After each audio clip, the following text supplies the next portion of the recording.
Hey guys, this is Tony from IBS. In this video, I'm going to show you how you can use PowerPoint to add icons to your Power Apps.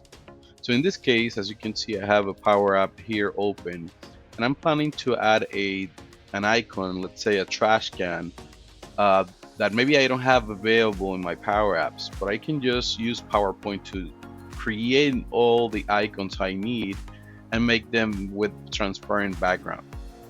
So let's say I want to put that icon in here. When I do the logo, right now, I don't have those icons in there. I just need to add an image. So in order to do that, I'm gonna head to here to PowerPoint. In this case, I have my background in white. My icons, I want them in white. So if I just put an icon in white here, I won't see it. So that's why I'm gonna go into right click here, do format background. It's going to open this window. Once you open this window, you want to select solid field and just change the color to maybe black or whatever color you want, so that when you put the icon in white, you can actually see it. That's going to make it easier.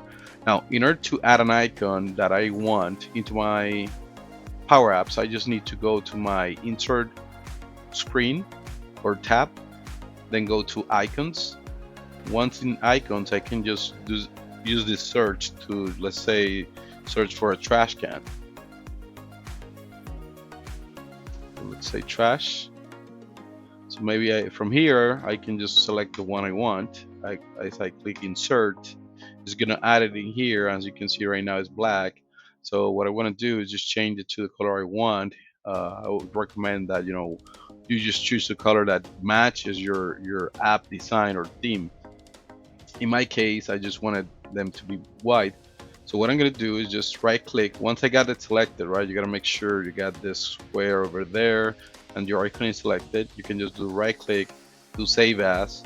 In my case, I got a library in my SharePoint site where I'm just storing all this icons, so I don't need to download every time. So I can say, trash can. I can say it's solid because it's not hollowed, and maybe it's white. That way, I can have to generate many different colors in there. I have them available. So what I'm going to do is just click save. Now at this point, we're done with PowerPoint. So you can just close it out or just hide it out.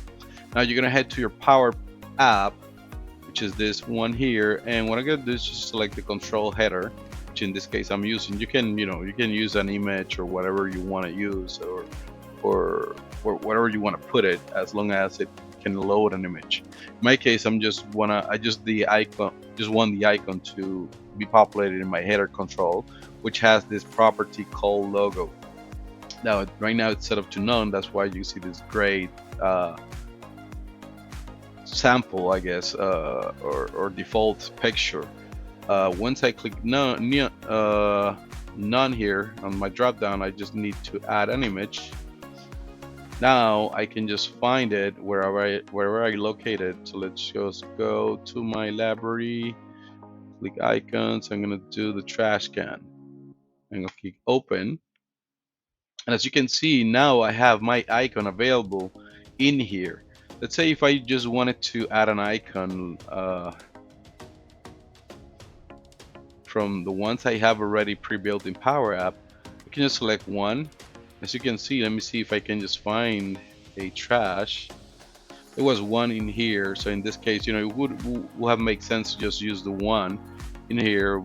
But for my control, which is a header control, it does not allow me to just select an icon from the ones available, since I wanted to use this logo functionality. So in this case, I went with an image. But the point is that no matter what icon you want, probably PowerPoint may have multiple icons that you will never find in Power App.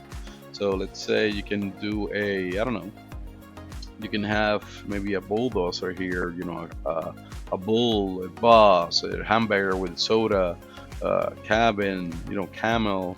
You probably have a bunch of different icons you will never find in Power Apps, but this way you can use them to populate and make your app even better.